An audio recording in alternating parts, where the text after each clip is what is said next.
pauna ng tsupa, pati kayo bumakaya na. Naiintindihan naman namin kung ano yung ginagawa niyo sa amin. Okay lang naman yan, wala namang problema. Mamalalandi. Oo. Mga patira. Mga kulpok. Palubot pa na. Taga saan ka, mama? Mandaluyong pa na. Oo, ano?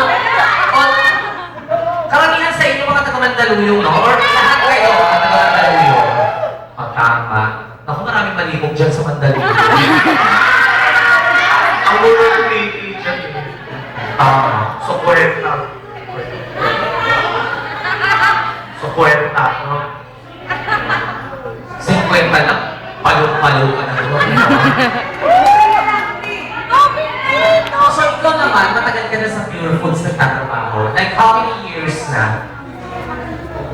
4 years na. Mas tagal na, ha? Wala ka bang inupo ang hotdog dyan? Hindi ba inuupuan yung hotdog minsan? Bishota ka ngayon, te. Palubot. Sampuan? Ano to? Consumable yung kwet mo? Ano yung pwede supa? Hindi. Nasaan yung ano mo? Kasi nasabi naman ni, ano na, may boyfriend ka.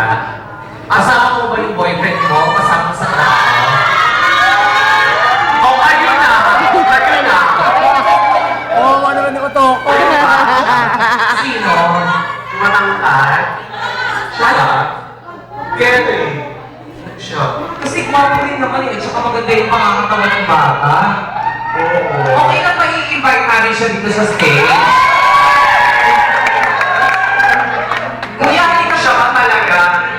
Shota. Ang payat eh. malay mo naman sa payat niyang yan, malaki yung pag-aari. Ano chuchupay ko dyan? Bone marrow. Di naman yun. Di yun ang boyfriend. Ah,